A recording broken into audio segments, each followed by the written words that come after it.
to thank everybody who's been with me, my Xbox clan.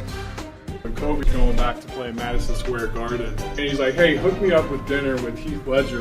Like Russell Westbrook, that was a great feat the other day. I couldn't even tweet it out. It's Coach Frank Vogel here, full of enthusiasm and positive energy.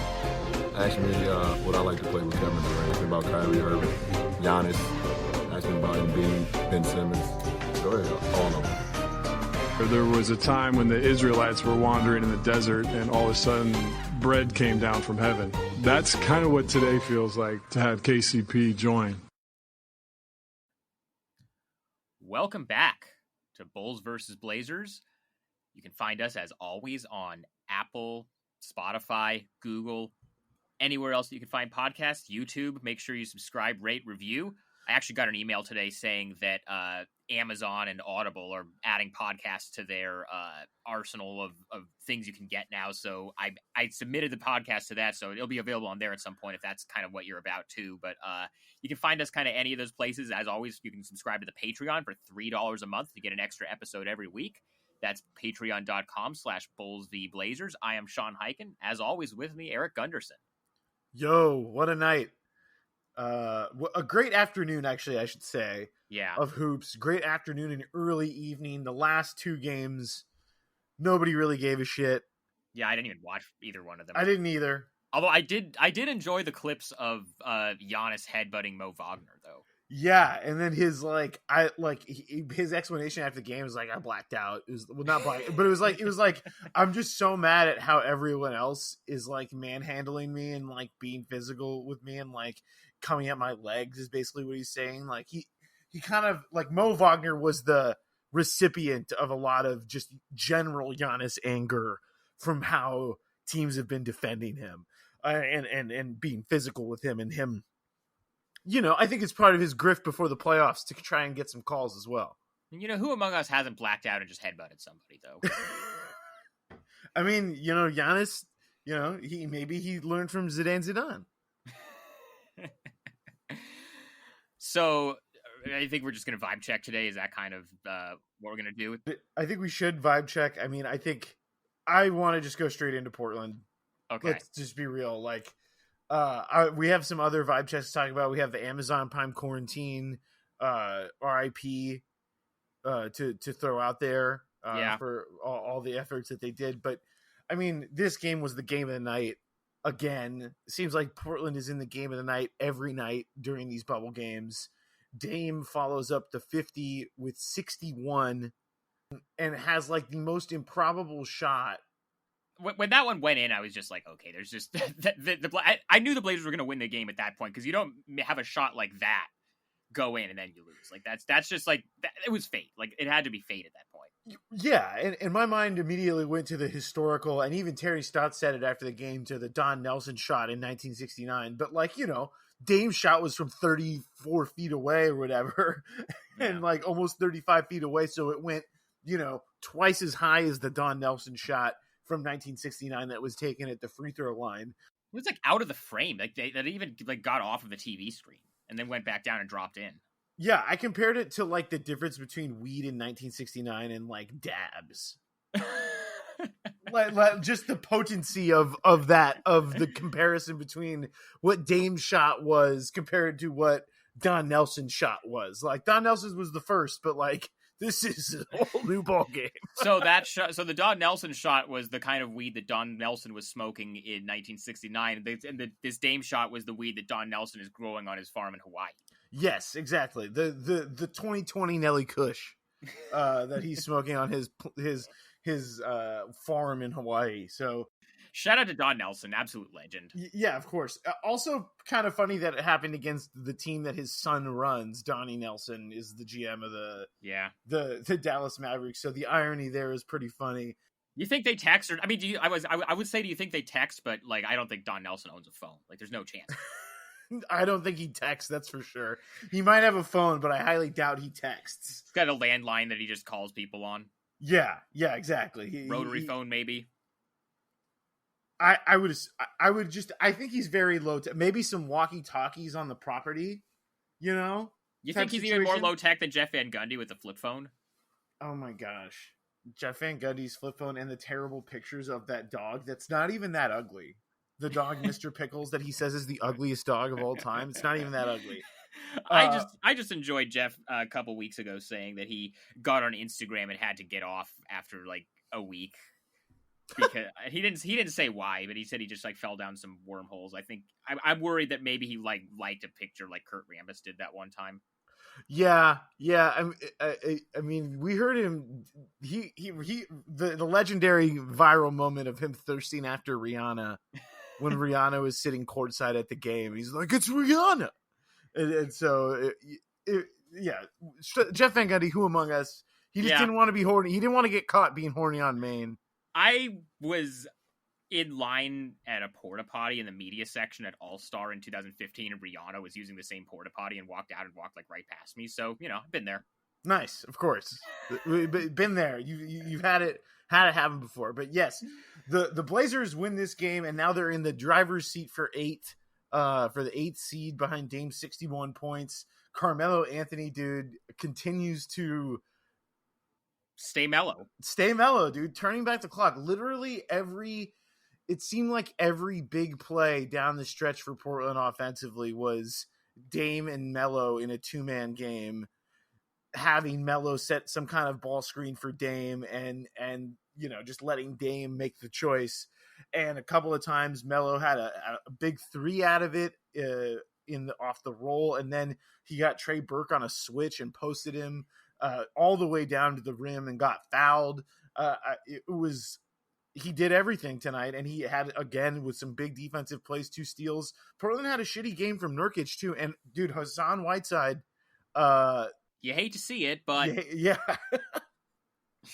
I mean, I don't hate to see it. I love Whiteside, but he's been frustrating as hell all season. But this is what they need him. If they're going to make noise beyond, obviously they have to win against Brooklyn, and then they're going to have to win in the play-in. But if they want to win beyond that, and actually make the 1-8 a potential, like, a real series, Whiteside's going to have to do what he did tonight. Especially tonight, they had a bad game from Nurkic. Actually, a little bit better game from Zach Collins than he has been so far in the restart. But this is kind of one of those nights. Gary Trent, made a couple of shots, but the last couple of games he's started to come back down to earth a little bit after being in the, let's just say, spoiler, he's going to be out of the Bubble Dior rankings probably by the end of it. Right. I mean, but the thing is about him is he doesn't let his 3-point shot determine how much energy he plays with and how hard he goes. Like that, he had that one steal in the backcourt tonight where Boban just threw it away because Gary was picking Luka up full court down the stretch of this game, and Porzingis really had the monster game. 36 points, like automatic from 3 in this game, but he fouls out. Dame was good getting that 6th foul on him late, or actually it was Gary Trent Jr. that drew the 6th foul on him when he drew the This was switch. A big grifting game for Dame. Oh my God, Dame, major grift. 18 free throws and perfect at the line, 18 for 18, and probably 10 of those came in the 4th quarter. They didn't even make a field goal as a team until like halfway through the 4th quarter, and Dame was still grifting like before then and basically got like 7 points just off of free throws. Yeah, I don't think they trailed by any more than 5 points. Like they led by a lot early in the game, and then Dallas jumps ahead, but I don't think Portland really ever let them get more than 5 points ahead. And that was Dame getting a lot of trips to the foul line on a night too when CJ went 2 for 14, and then we learned after this game that he has an apparent fracture in his lower back, which he's obviously playing through. I mean, if he's played through the last 3 games with this injury, as reported by Dwight Jaynes, I don't see any, unless it gets worse, I don't see him sitting out. By the way, shout out to Neil for giving that to Dwight after this game tonight. Yeah, exactly. Just you want to talk about controlling the narrative like Dame was doing. Yeah. Just Neil was maybe feeling himself a little bit, putting that out there after a huge win where they are basically now in the driver's seat for the 8th seed. Oh, by the way, CJ is playing with a fractured back. That just means that if they do lose to the Lakers in the first round, or if they do lose the play-in, then, hey, when CJ went out, that really set us back. I can already see that. Yeah, but I mean, see, it was also the perfect moment to drop that when CJ hits the 2 clutch free throws to ice the game after, going 2 for 14. And also after the game, Dame saying, when I came over to CJ before that, I was like, if I can't get the ball, I need you to get it. And so, and he delivered, even though he had a really rough night. I mean, he had some floaters that didn't go in, team worst, minus 25 on the night for CJ, but playing 39 minutes, I mean, with a bad back. I mean, is a fractured back the kind of thing that you have to have surgery for, or is that the kind of thing that you just have to like lay low and let it heal? I don't know. I mean, I know that some people prefer rehab, and then some people get back surgery, and I think you had Dwight Howard get back surgery, and Michael Porter got back. I don't know what kind of back. Like, I don't know if this is as bad as Michael Porter or as bad as Dwight's back injury. It's similar to what Derek Carr of the Oakland Raiders had happen.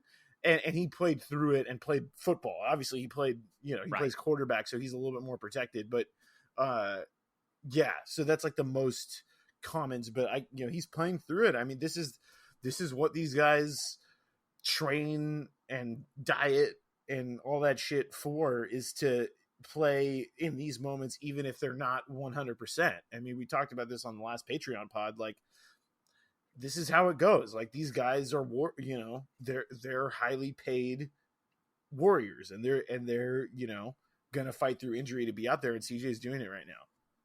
Yeah. They a lot of Mario Hezonja tonight.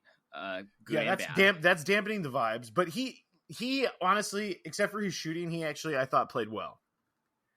I just want to also say, speaking of just kind of controlling the vibes and controlling the narrative, Dame, he hits that crazy shot, and then you kind of see him on the TNT camera saying, "Hey, put some fucking respect on my name," or whatever. Yeah. And we asked him afterwards. I think it was Jason that asked him who he was talking to, and he said he was talking to the people on press row, and it's just like, I mean, I know that he was like talking with Skip Bayless on Twitter over the last, couple of days, and Skip Bayless is kind of deciding to pivot his grift from being the anti-LeBron guy to being the anti-Dame guy, I guess, to kind of get a little bit younger. But yeah.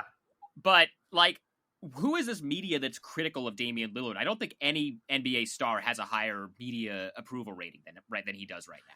No, of course not. I mean, and I think it's just Dame. He's always going to be that kid that never, it's always going to be his high school story, like the kid that never got recruited, didn't get recruited by a bunch of schools. Like, I just think that that's always going to be him, and even though he has the best media approval rating, and everyone loves him, everyone was on his side in this PG, like, except Clippers fans, everyone was on his side in this PG Dame beef, and then everyone obviously was on his side in the Skip Bayless stuff. And I just think, though, that like that chip on his shoulder is just never going to really go away. And obviously Portland, you looked at the statistics and what everyone was saying going in, like they had a very small chance to be in the position that they are now. And the people that he's talking to are, it's Skip Bayless, but it's not like any of the people that are in press row in the bubble that are doing anything, the people that he was talking to. But, this is great theater. Like, I mean, Dame did this against the in the Laker game. He just has these things now where he's just like, these guys can't fuck with me. Like after the Laker game when he hit a 3 after Kobe died in that first game at Staples Center, and like that's just part of his thing now. Like it used to be, what time it is, and now maybe because he's getting a little older, he's throwing a little bit more profanity in there. So it's a little bit of a Mamba mentality too. Almost. Yes. Just in the kind of creating what your media narrative is going to be and kind of making up stuff to motivate you, like, yeah, all that kind of stuff. I mean, hey, whatever works. I mean, he's basically, I mean, I guess SME really kind of goes far if that's what fuels Dame. Yeah. I mean, I think it kind of does. And like those slights for when he was younger, I think for sure, still carry on today. And this is why he said what he said. Like he wanted a chance, and like he messed up he missed those free throws on Saturday, but now with the help of the Celtics beating the Grizzlies today, Portland is in the driver's seat, and all they have to do is beat the Nets to be the 8th seed and have to only win one game in the play-in against any combination of Memphis, Phoenix, or San Antonio. So Portland's vibes are pretty good right now. They're in a good spot. Dame has had a couple of incredible games. Carmelo's been awesome. They basically control the 8th seed. They have basically, if they win their next 2 games, then they're in the 8th seed. So, Memphis vibes pretty bad. Yeah, really sad vibes. Taylor Jenkins today too was like, someone asked him about whether missing the play-in will motivate them, and it's like, well, a record here in the bubble is actually going to motivate them. It's like, what kind of logic, what kind of like galaxy brain game are you trying to play here, Mr. Jenkins? Like, you think they're trying to lose on purpose so that they can like have something to motivate them next year? Is that what you think? No, I just think it's just like weird. I just don't think he's handling it all that well, and I just think also the team's kind of in a funk. Like, poor John Morant was like, yeah, they picked us to be 27th this year after the game, and it's just like, it just feels sad. Like JJJ got hurt, and obviously they haven't had Tyus Jones for basically the entire time in the bubble. Their vibes are pretty bad, pretty sad, honestly. Like, obviously, I wanted Boston to beat them today, but like, it was pretty sad watching the Grizz just because they've been so fun all year. Yeah, and I guess I can't really fault Taylor Jenkins for kind of handling it weird. He's a first-time coach. These guys are all young guys. That's the thing. Like, this was, Ja does have a point. People did kind of pick them to finish 27th this past year. I don't think anybody really thought that they were going to be a playoff caliber team going into the season. So I think you can even look at this and say, look, they fell apart in the bubble and Jaren Jackson got hurt, but you still look at them and say, hey, these guys have a pretty bright future. But so like long-term vibes good, bubble vibes could not be worse. They're at least alive. Their bubble vibes aren't as bad as New Orleans' vibes, who have been eliminated. Yeah, that's one you just hate to see. And they lost to the Kings twice in the bubble. Who also have nothing to play for. Those are the two saddest teams. I guess the Wizards, but the Wizards were always kind of just happy to be there. Like, the Kings and the Pelicans are just like, that's just like the sad vibes bowl. Yeah, I called it the Depression Bowl. Yeah. Because and then obviously, Zion didn't play in this game. They weren't going hard, blah blah blah. And yeah, it was pretty lame. It sucked. I didn't even watch it. Like, why would I want to watch it? It's like, that was the nightcap of the TNT doubleheader tonight, which they invested so much into having Zion be on all these marquee games. They invented the Amazon Prime quarantine. They built this entire restart plan with the 22 teams around him. And once again, they went, I know he played in the opening game of the restart, and so they didn't technically go 0-2 like they did opening night, but they kind of went 0-2 this year on building their whole schedule around him. Also, they might want to think about that because he wasn't very good. Like, I don't want to bury the kid forever, and obviously he was very efficient, but he's not good on defense. He doesn't really he's not really like, doing a whole lot. He had, I'm being a little hard on him, and obviously he had a weird year. I'm not really going to judge anything off these 8 games. The team clearly didn't want to be there. No, they did not. And it seemed like everyone on that team just was not on the same page. And that's, Zion and the management, all the individual players. Lonzo Ball was terrible. I love Lonzo, but he was awful in these games.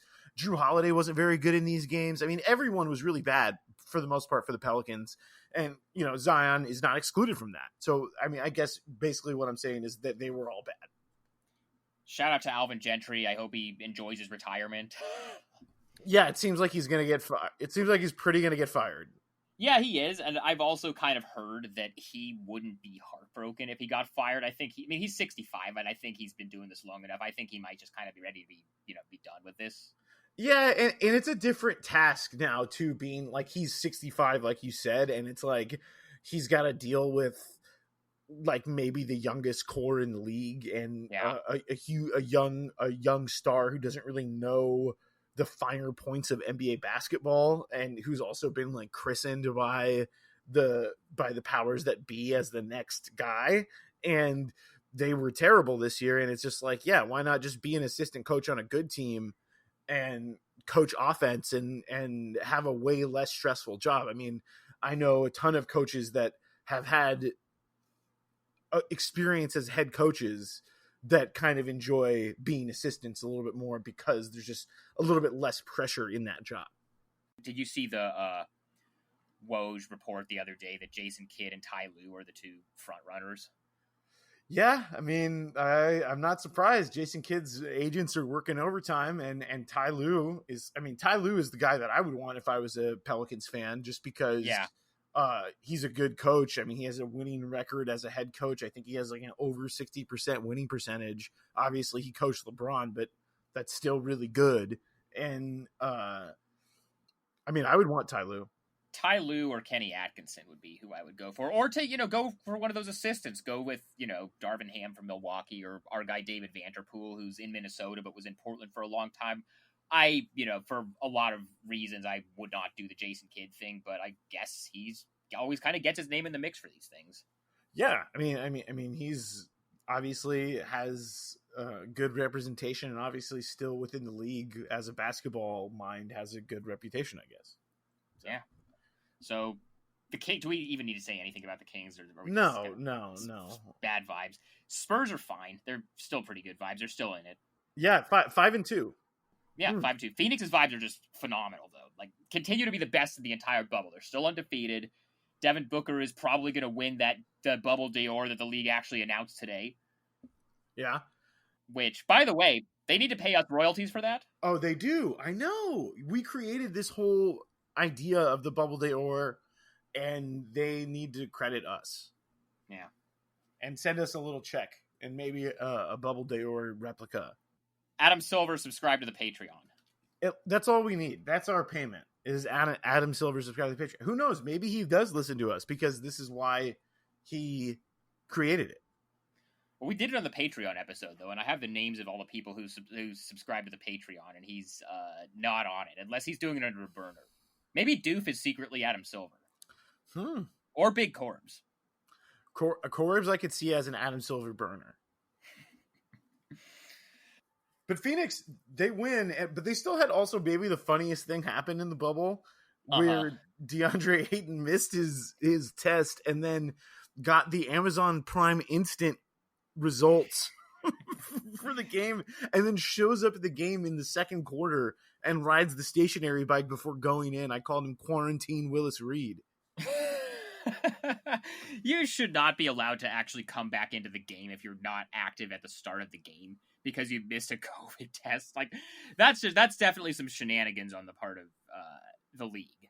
Yeah, it was definitely a little sketchy. It's like the talk of the league, and it's like also now, like, if I'm the NBA, like, there's nothing I want more than Blazers Suns in the play-in. Like, if I'm the league, like, that's what you want by far, because Memphis is so depressing and decimated now, and the Spurs never get anybody's juices going. So, like, the league clearly wants Blazers Suns. Maybe DeAndre Ayton should have skipped his PED test instead of his COVID test. Then the Suns would probably be in a lot better place if that had happened. Yeah, they would be in 8th right now, but they, he got popped for the PEDs, and he missed a good chunk of the season, 25 games.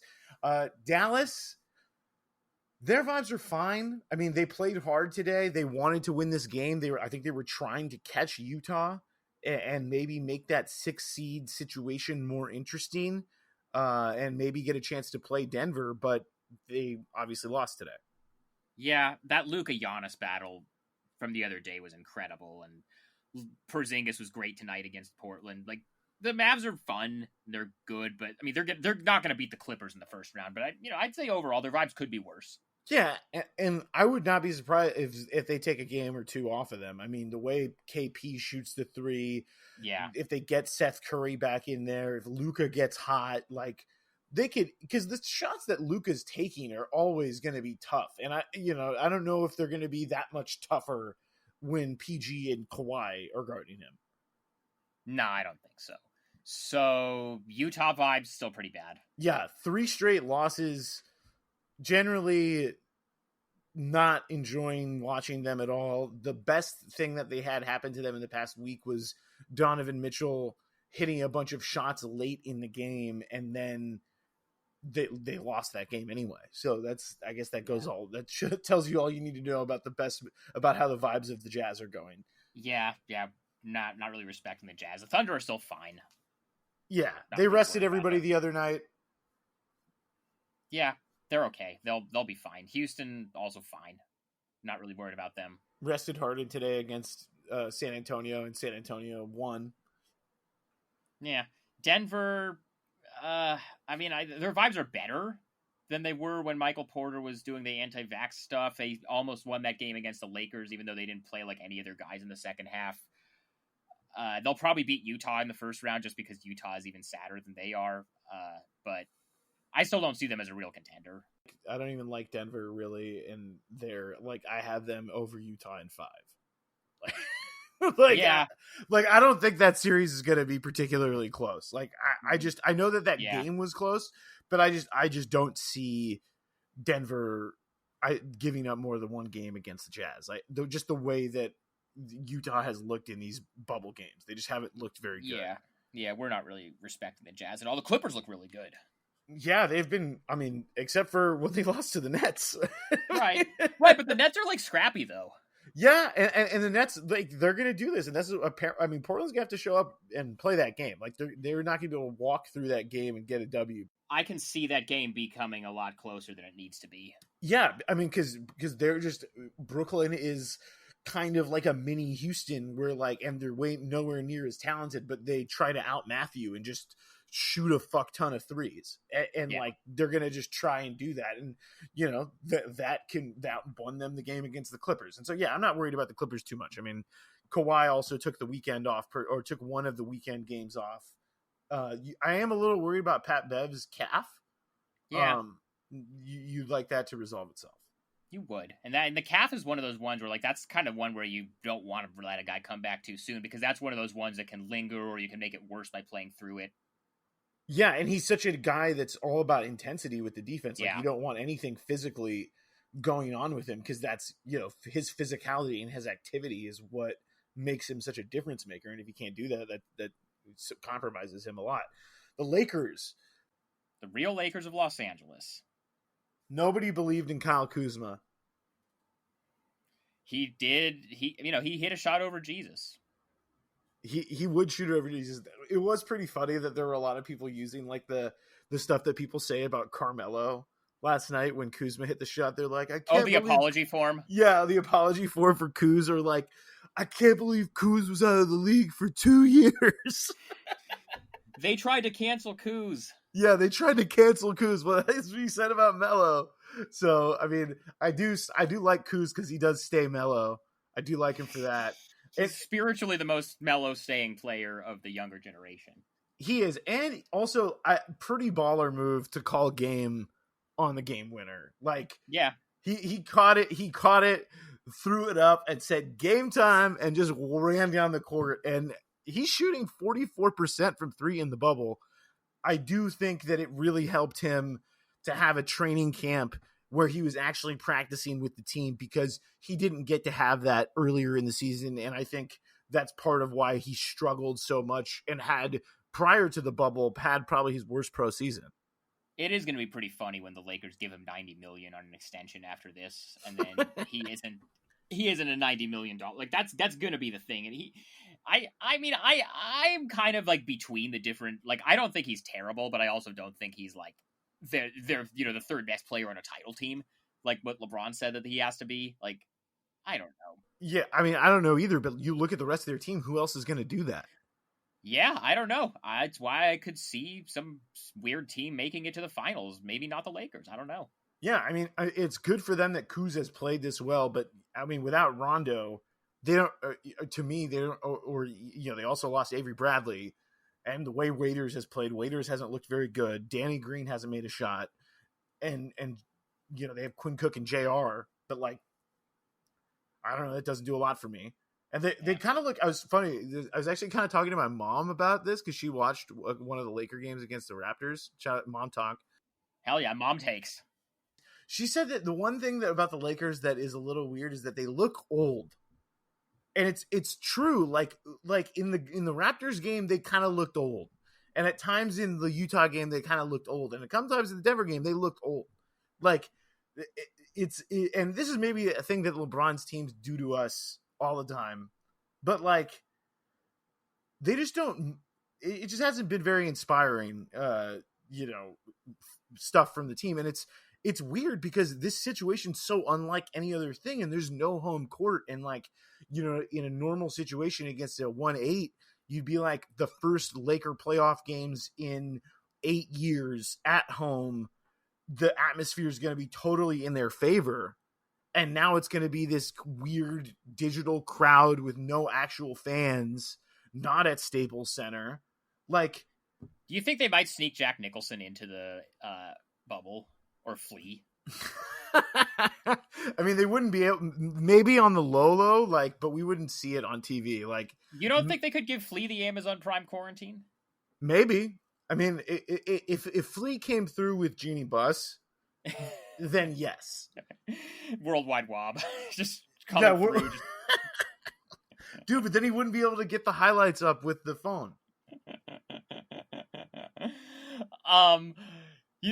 For real though, they really should just let Jimmy Goldstein in during the playoffs and just like let him go to all the games.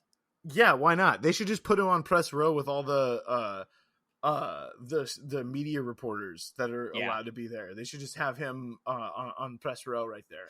I would love once you get past like the first round of the playoffs when so many different guys are leaving, you could put Jimmy in. Do Jimmy, bring Drake for Raptors games. Well, I mean, Drake also has 20 other favorite teams that are in the bubble too, so I could see that. Yeah, I mean, he would probably go to a lot of games, but obviously, his Raptors are number one in his heart.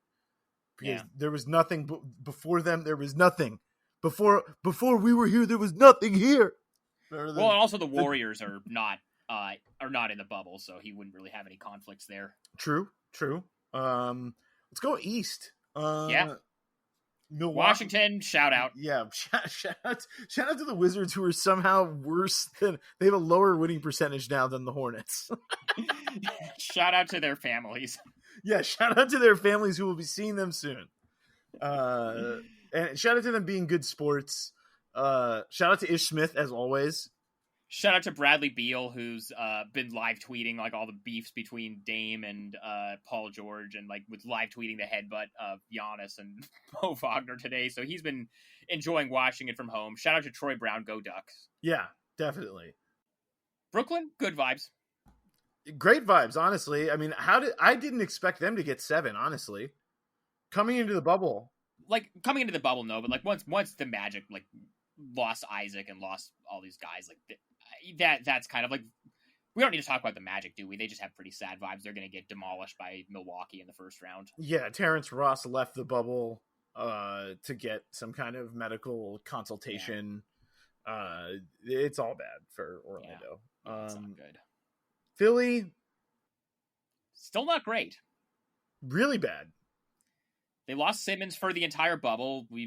Did Embiid play today? I didn't see that game. No. And they rested Tobias and Horford, who are not hurt. Yeah. But they kept Embiid out because he turned his ankle in the Blazer game on the stanchion. And so I think they're being cautious with him because obviously any hope that they have of winning in winning any games, period, in the first round of the playoffs is going to need to be Joel Embiid. It's going to have to be him going wild like 2000 Shaq. Like there's no hope other than that for Philly at this point. Yeah, I don't really see much of a shot for them to beat Boston in the first round. I think it's going to be a quick one, probably. Yeah. Indy still be decent vibes. Like TJ Warren's cooled off a little bit. He got locked down by Jimmy yesterday. Mm-hmm. But, Indy's still in a good spot. I think they're fine. Yeah, they're going to be in the 4-5. They're going to play Miami. That's probably going to be the series. And That's going to be fun with Jimmy and TJ going back and forth because those two kind of have a history. So that's going to be fun to get that for a whole playoff series. And the Oladipo tampering drama that everyone seems to be speculating over, that he's like there was that picture of like him and Bam talking, and now everybody like has decided that he's going to the Heat.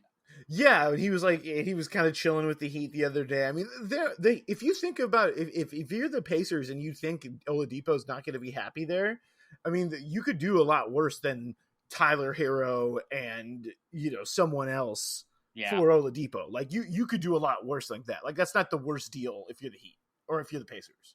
Right. So I think that's going to be a pretty fun series. I would probably lean towards Miami, but it's probably going to be like a toss up. I would say Miami in 6. Yeah. So Boston, still pretty good vibes. They got a good win against the Grizzlies today. Time Lord, dude. Yeah. Time Lord vibes, adding some much needed vertical spacing and vertical defensive athleticism to their, because they don't really have that. Like that's one of the things. Like the Celtics obviously have a lot of rangy, long defenders, but they don't have a lot of guys that can just go up and block shots. And Williams is totally that guy, and also go up and get lobs. I mean, Tice and Cantor are both pretty low to the ground centers. Like they're not gonna jump up. Like they'll do verticality on defense, but they're not gonna get up that high like Williams can. They're more playing side to side and using their floor game. And Williams just gives them a different dimension. And I think it's really cool. It was really cool to see him play down the stretch of this game. And he made major problems for the Grizzlies in this one. And if he's actually good, like that's major for them. Shout out to the Riffs man. Shout out to the Riffs man, always putting us on to Time Lord, creating the nickname that everyone uses now. I mean, it's so funny watching the Celtics broadcast and just casually them referring to Robert Williams as Time Lord. Shout out to Abby Chin, by the way, the god. Yeah, shout out to Abby Chin, legend, NBC legend. Yeah. Sucks. Yeah, sucks. Shout out to everyone who got laid off in those jobs. But we don't need to talk about that. That's bringing down the vibes of the pod. And so Toronto, still pretty good vibes. Yeah. I don't know what else to say, really. I mean, they lost to Boston. We know that, but they weren't trying. No. And they're going to be in the 2-7 matchup against Brooklyn, as we talked about. They should be able to take care of business in that. I don't know. I think that might be a more fun series than. I mean, I definitely picked Toronto to win, but that might be a little bit more of a competitive. That might either go 6 or it might go 5, but all 5 of the games are super competitive. We also get to bring back one of the greatest clips ever from a basketball executive, Masai Ujiri. Has Masai Ujiri said anything about the Nets? I don't know. I've never heard of that before. Fuck Brooklyn! I mean, Warner Media, which owns TNT, also owns HBO Max. So, we could put the uncensored Masai Ujiri press conference on HBO Max if you wanted to. Bro, I've also been saying this about the games. Like, I'm so sick of the goddamn mute button. It's like, it mutes the entire broadcast. It doesn't just mute what's on the court. Like, when the announcers are talking, it'll just, cut them out, too. Like it's 2020. They don't have, multi-channel feeds of, they can just mute the on-court mics without muting the entire broadcast. Like, what are you doing?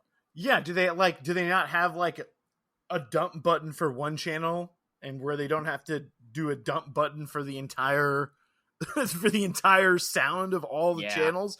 I mean, obviously, I would assume that they have tried to figure that out, but maybe it's also a thing where the NBA is like, we can't have cursing no matter what, which is just who cares? What are you doing? Yeah. Who is saying, well, you know what? I was a big fan of the NBA, but then I heard somebody drop an F-bomb during a game, and now I'm never going to watch the NBA again.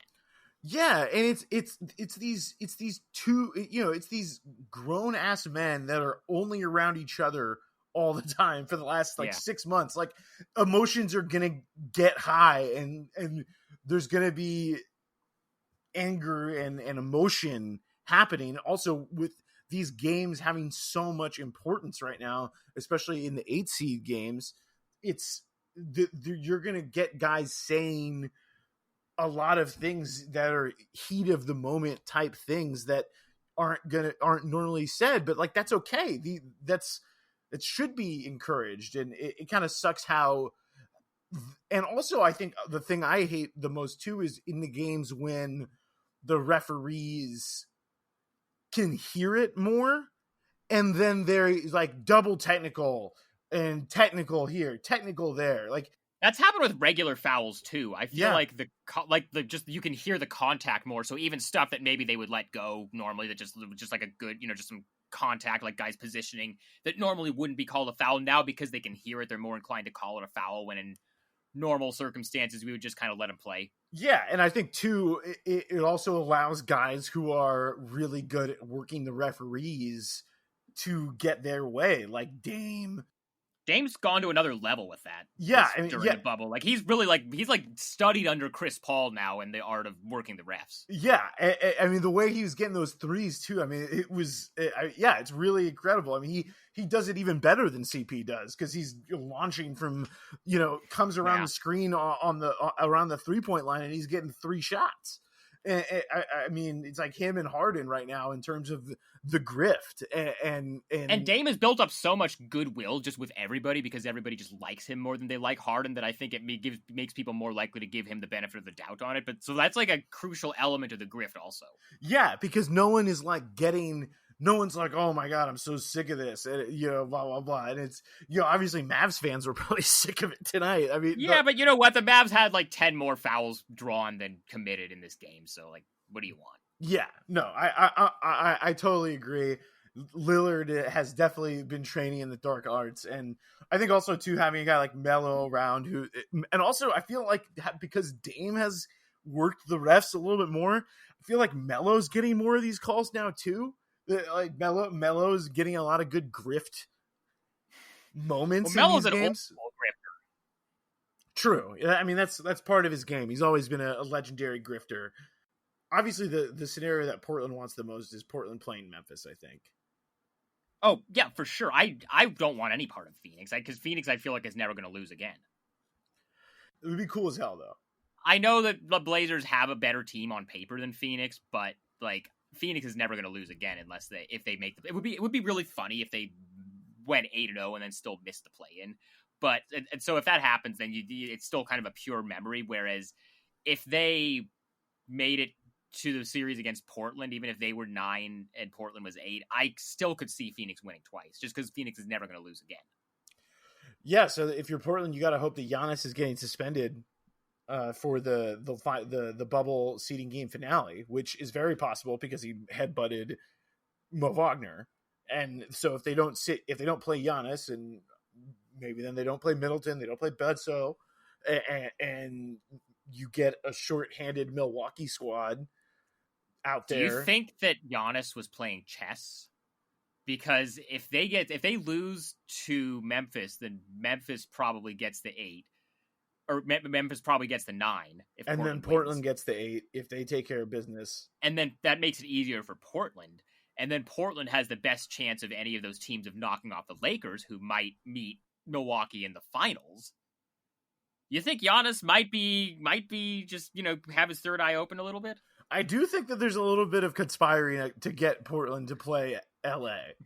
Because the Clippers clearly did it. Yeah. That was clear as day. Also, if you're Denver, I mean, Denver did it as well. If you're Denver, you haven't been able to beat the Lakers all year. You would much rather have Portland try to take him out, and you at least believe you have a better chance against Portland because you just match up better with them and they don't have LeBron and Anthony Davis. Right. So the Bucks, I think the Bucks are still fine. I'm not I did not freak out about them after every single one of these losses, and they've got the one locked up, so they've barely been trying. So Milwaukee's vibes are still good. Giannis being upset about the way he's being refereed right now doesn't give me a good feeling, especially going into a series against Orlando. It's not going to be really that important. It feels like he's pulling that card a little too early. But is he trying to pull that card now to just work the refs into shape so they can get used to giving him the kind of calls that he wants? by the time they get into their second round series when they're playing like Miami or something. Yeah, maybe that's the play. I mean, hey, we just credited Dame, and frankly, Dame has taken it to another level in the bubble, but he's reaping the rewards of years and years and years of trying to get the referees to see his side of things. And so Right.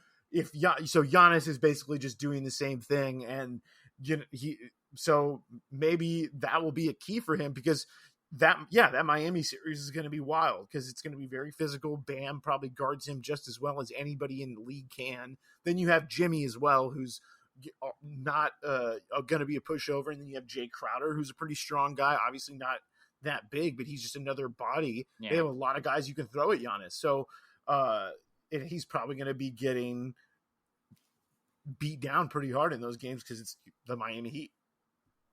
Yeah, I mean that's gonna be a fun series if that ends up being what it is in the second round. Is that everybody? I mean, I think that I feel like we've done the whole vibe check. We do a non-bubble vibe check. How about the Chicago Bulls not being able to fire Jim Boylan? Yeah, that's rough. I will say I did enjoy one of the Bulls blogs.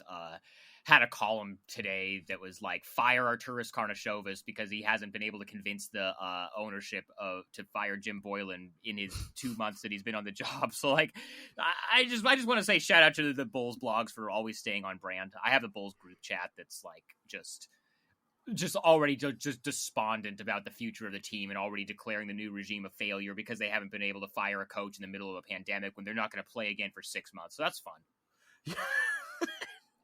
Yeah, obviously they've made money a lot over the years, so it's not like they're financially strapped. It's just classic Chicago Bulls Reinsdorf family stuff. Yeah, not firing Jim Boylan, who's only making $1.6 million, because then they'd have to hire a real coach and pay him more money. Mm-hmm. It sounds like the Brooklyn Nets are also going to be undergoing a full coaching search. Although I feel like Jacques Vaughn, has done a great job. I would guess that Vaughn ends up getting it. I hope so.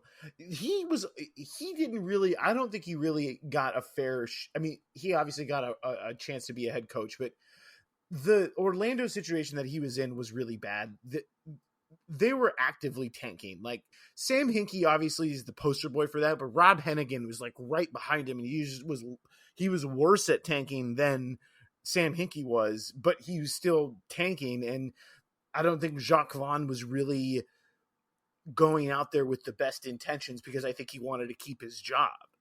And I think we're getting to see what he can do with a team that actually cares and a team that he's trying to get to win. So I hope that he gets a shot. I hope that Kyrie and Durant give him a shot. Yes. That's going to be the thing, because that's part of why Kenny Atkinson ended up not working out in Brooklyn this year, was just because those two guys apparently just were like out on him. All the other guys in the team, like all the role players, liked him, but those two guys were kind of out on him. And that those guys are going to want like Mark Jackson or Ty Lue or somebody like that. Someone with quote unquote gravitas. Right. Which, Ty Lue, good hire. Mark Jackson, not so much. But, I do hope that Jacques Vaughn does get a shot at the job. Yeah, I hope he gets a real shot and gets like a real interview. And obviously he's displayed a track record, especially with the, I'm calling them the replace nets. Like that's, that's what, but they've managed to win 3 straight games, oddly enough, going into this final game. So I hope they give him a chance. The Knicks hired a player development coach away from Kentucky, Kenny Payne. Which Kevin Knox and Julius Randle, who both played at Kentucky, both seem pretty excited about it. So, hopefully that's a good sign. I think that's the first hire for Tom on his staff, although the rumor is that the CAA Mafia is also going to get Mike Woodson in there. Yes, Mike Woodson, which Mike Woodson is apparently like he's really good at after timeout plays. I remember Terry Stotts mentioning something about him, that he's a good guy in drawing after timeout plays. And also I think the guy that they brought in from Kentucky, I think it's just good that they have someone. They were touted in the press release that he is a player development coach, and the Knicks have been. The track record speaks for itself when it comes to player development for the New York Knicks. Not good at all. And do any other non-bubble teams have any vibes to speak of? I saw that the Pistons made some hires in the front office. They got Jerry West's kid. They hired him away from the Lakers, Ryan West. Okay. But Warriors vibes are good because Draymond on TNT was hilarious. Oh yeah, he got a tampering fine, which you love to see. And making headlines, going viral, etc. And then also had amazing film breakdowns during the Blazer game against the Clips, where he was breaking down, where they should be setting screens, how to allow Dame to attack in isolations in transition, and also setting the screen higher. I thought it was also pretty cool that he was like, hey, Wenyen Gabriel's like, he's not like this. It's not like Chuck. It's like who he played for. Like he knows, right? Draymond actually knows who Wenyen Gabriel is. Yeah. TNT should hire him full time once he's retired. Oh yeah, which obviously is not going to be for a while, but this is he's putting together a great reel, if you will, for his next job, whatever that is, and he's already better than Paul Pierce and Kendrick Perkins. That's for damn sure. I mean, that's a pretty low bar, but those guys have important positions. So in the discourse, unfortunately. So it would be nice if those guys were replaced by Draymond. I'm looking at the schedule for Wednesday. Nothing really of importance. Obviously, Indiana is going to play against Houston, Toronto against Philly, Miami, OKC, Clippers, Denver. Those games are all pretty meaningless for all of those teams. I'll probably play it by ear and see if any teams are sitting guys and decide which games to watch or not watch. I might just take the day off tomorrow. I was about to say, I'm thinking day off vibes. I'm thinking maybe read a book. What book are you going to read? My wife bought me The Alchemist, and then I also have a novel that my mom gave me called The Man in Moscow. Okay. That she recommended. So I have a couple books that I'm waiting to crack open. So I might do that. And also I haven't played video games in 2 weeks because these games have been on basically ever since the games started for real. I don't think I've played a video game yet. I maybe play a little FIFA this weekend, but not really. So I think I might do some vids as well. Okay, I've got a couple of stories I got to finish up, or a couple of some stuff I got to transcribe for something, and something I got to write. So I might just grind on that tomorrow, and then just get back. Take tomorrow off, recharge, grind. Do this work I have to get done, and then Thursday we've got the really important games with the Portland, Brooklyn, and then Memphis and Milwaukee. Yeah. And doesn't Dallas play Phoenix that day too? Yeah, triple header on TNT, Dallas, Phoenix at 1 p.m. Pacific, then Spurs, Jazz at 3:30 p.m. And then the nightcap is going to be Portland, Brooklyn at 6, so Portland's going to know, they're probably going to need to win this game no matter what happens in any of those games to hold on to 8.